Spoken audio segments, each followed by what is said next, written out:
Yung mga boss, Hyundai Ion 2017 model, okay? So, ang gagawin ko dito, kakabitan ko siya ng pag-light. Okay? Yan kasi ang bumper niya, wala pa siyang pag-light.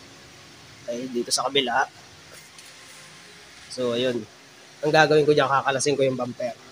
Dahil magkakat pa ako dito ng bumper. Kakatin ko yung lalagyanan ng pag-light. Okay? So, kaya kailangan i-pull out yung bumper. So, ipapakita ko naman sa inyo kung paano magkalas niyan. So, ang mga tornilyo lang naman yan ay ito. Isa, dalawa, tatlo. Tapos, syempre, dito, meron yung tornilyo sa tabi. Yan sa side na yan. Syempre, doon sa kabila, meron din yan. Tapos, yan, mga clip na lang yan sa ilalim.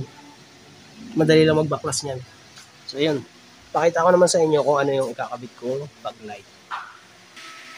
So, dun sa pag-light, ito naman, DLAA, pag-lamp.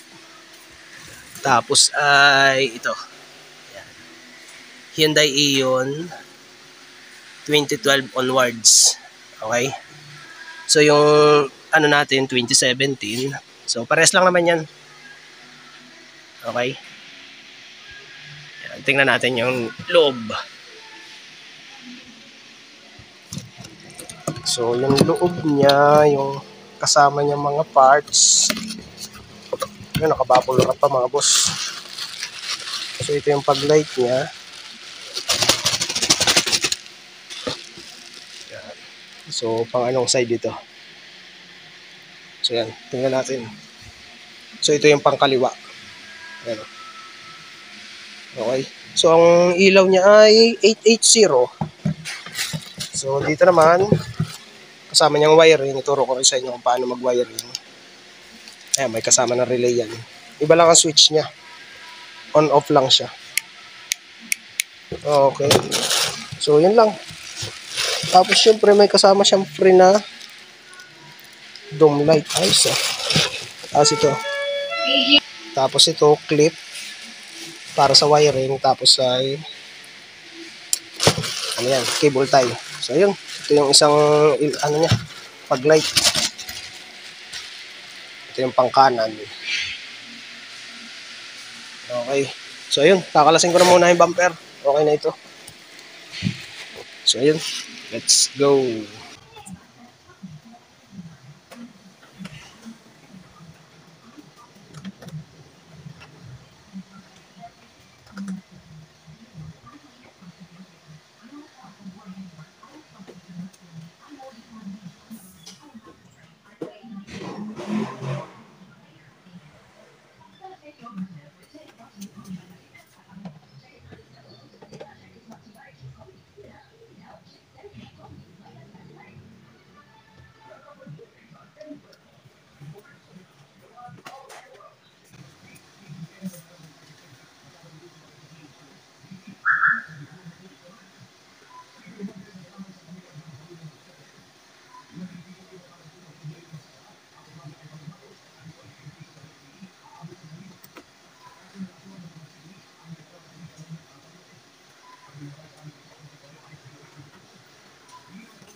So, yung mga boss, ayos na. Nakalas ko na. Ang tornilyo lang niya, dalawa dito. Jis na tornilyo, clip. Plastic lang yun. Tapos tornilyo dito, magkabilang gilid. Tapos the rest sa ilalim, puro plastic tornilyo na lang yun. Mga clip. Yan, mga ganito. Okay. So, dito, yan. Ito na yung kakatin ko, itong guide na to. Okay? Pakikita ko sa inyo kung paano ko kakakatin yan. Tapos syempre ito na yung tamaan ng tornilyo niya. So syempre isusukat ko muna yan bago ko katin. Ayan, so dito yan dito sa kanan. Ayun, sakto-sakto mga boss. Oh. Ayan, bago kayo mag-cut, sukatin nyo muna kung sureball tayo sa sukat no pag-light. So ayun, kakatin ko muna ito sa bandang loob. Ang kakatin ko dyan, bandang loob muna. Ayan. Okay. Yun.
So, ayan mga boss, yari na.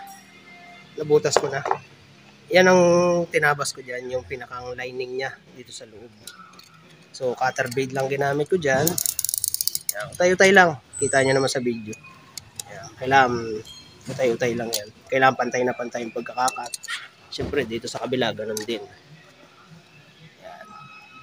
Okay. So, isasalpa ko na yung yung pinakang pag-light assembly niya. Tornilyo lang naman yan.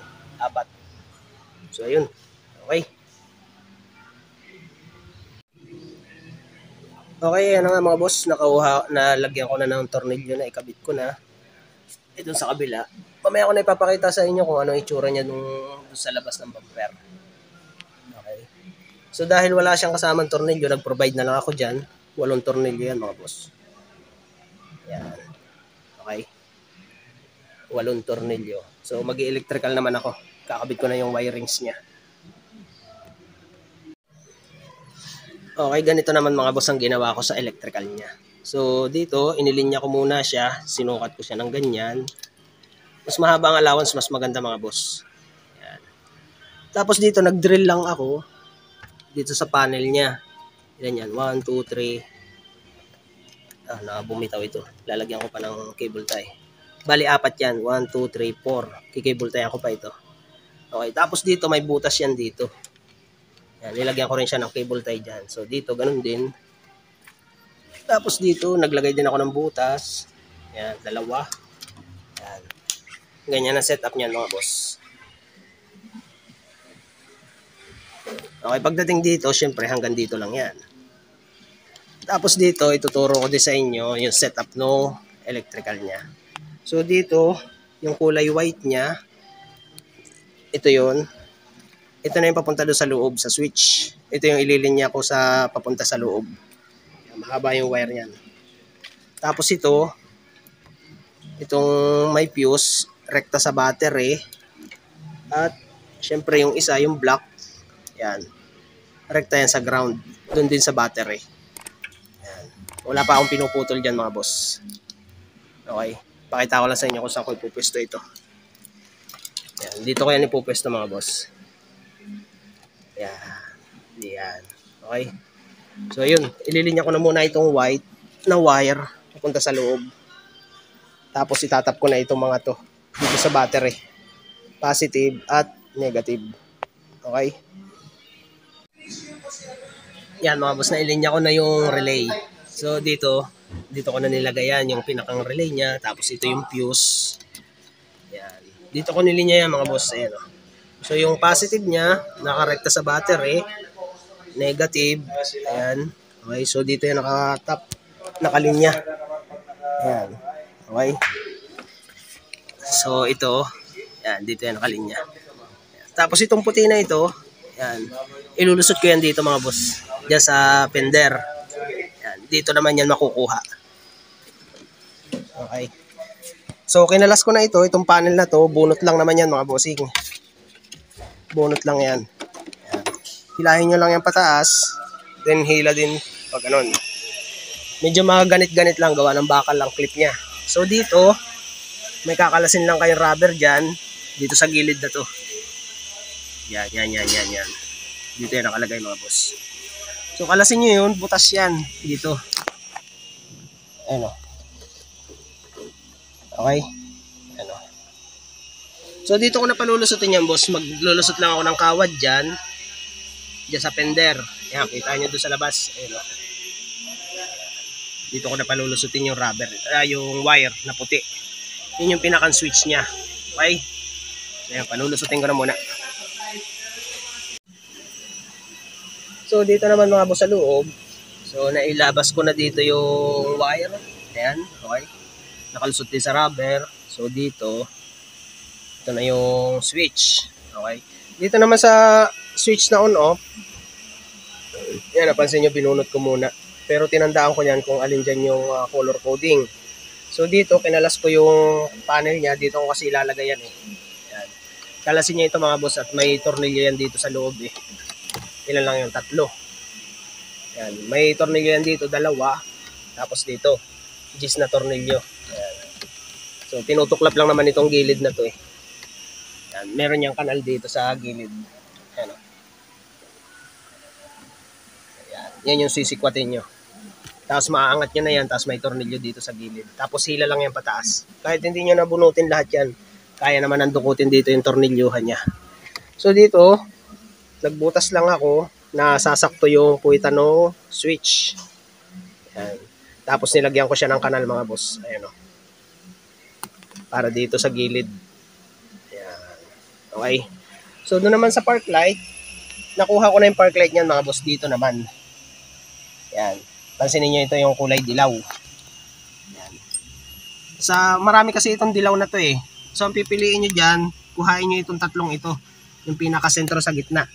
Yan, itong kulay blue. Nag-iisang blue lang naman yan dito sa harness na to. So, pag nakita nyo na yung blue na harness, tapos kuhain nyo yung katabi niya, yung gray. Tapos yung nasa ilalim ng gray, ito nga na yung dilaw. Yan. Tignan nyo. Okay. So, ang palatandaan natin dyan ay hanapin nyo yung blue. Tapos yung katabi niya ay gray. Tapos yung nasa ilalim niya ay dilaw. So ito yung park light. Dito tayo magtatap ng park light. So testingin natin. Yung tester ko nasa ground. Buhayin natin yung park light. Yung tester ko. Ayan o. Umilaw siya. Okay. Papatayin ko yung park light. Okay. Hindi na siya nailaw. So yun. Yun lang. Yan ang park light natin. Diyan na tayo mag-tap ng source. Okay. So dito dahil kapos siya, pinutol ko na muna yan. Ayan. Ito yun o. Pinutol ko na muna. Tapos dito sa natitirang wire, dyan na lang ako kukuha ng para pandugtong dito. Kasi kapos tayo ng wire eh. So yun, iwa-wiring ko na muna. So dito, ang pinutol ko, ang binawasan ko sa kanya ay yung pula. Yung para doon sa gitna. Yan. Mahaba din kasi yan eh. Ito yung pinakang sa source ng park light. So itong puti, ito na yung papunta doon sa relay. So, dun sa pula ako nagbawas. Ayan, pumutol na ako dyan. So, yun na yung idinugtong ko. Ito na yung sa puti. So, ayan o. Ito yung puti. Ito yung puti. Ito yung papunta sa relay. Okay. So, yan. I-adjust ko lang yan. Yan. Ini-adjust ko lang yan ng ganun para mabuo siya. Tapos dito, ibabalanse ko na lang lahat yan para nakalabas yung wire niya. Tapos ito. Itong pula na to, ito na yung dito para sa dilaw na wire. Para sa park light. Tapos syempre, itong ground, tatap ko na lang yan dito. May ground naman kasi dito mga boss. Ayan. Tatap ko na lang sa ground yan. Huwag nyo nang isangat dun sa tornilyo. I-splice nyo na lang dito. Ayan. Okay? So yun, itatap ko na muna lahat yan. Ayusin ko na muna yung wiring. Tapos ibabalik ko na rin dito sa panel yung pinakang switch niya. Ayan yung pinakang switch natin. Eh. Okay? So yun. So ayan mga boss. Naikabit ko na yung switch. Ayan.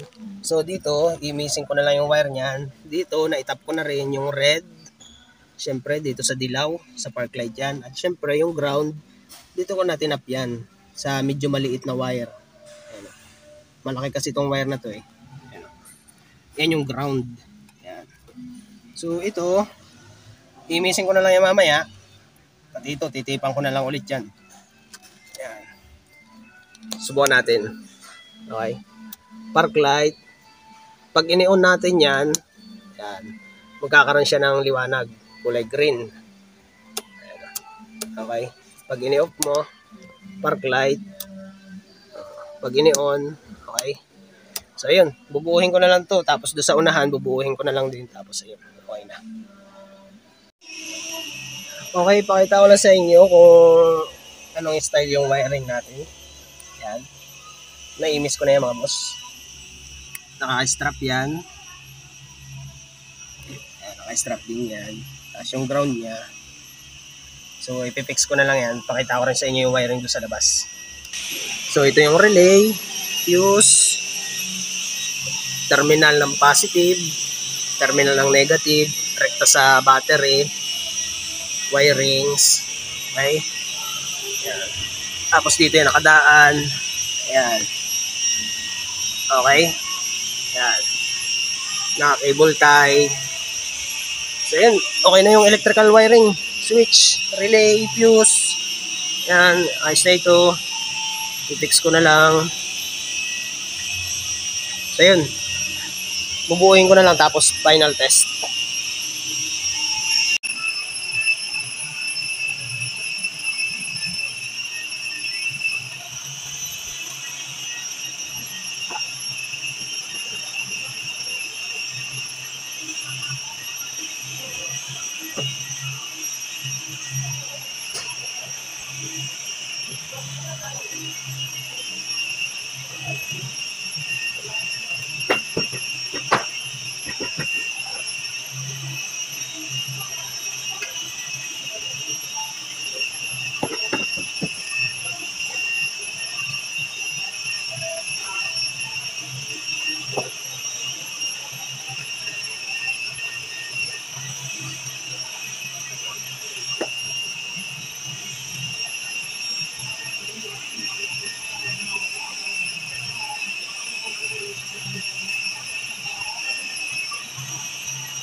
Okay, tapos ko na ikabit mga boss yung bumper.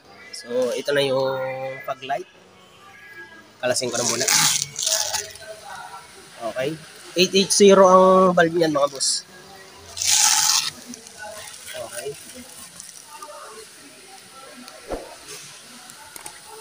So ayun, kumpleto na lahat ang tornilyo niya mga boss. So final check naman. Testingin na natin. So dito, ang unahin natin, syempre park light. Okay? Tapos, switch on. Check natin. Okay. Kasama siya sa park light mga boss. Okay. So, patayin mo yung park light.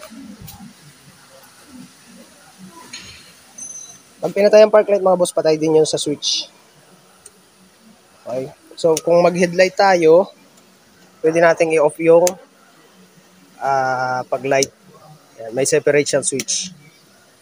Okay. Yan. So, yun. Ayos na to. Hyundai Eon 2017 model. Installation ng pag-light. Okay, okay. Thank you.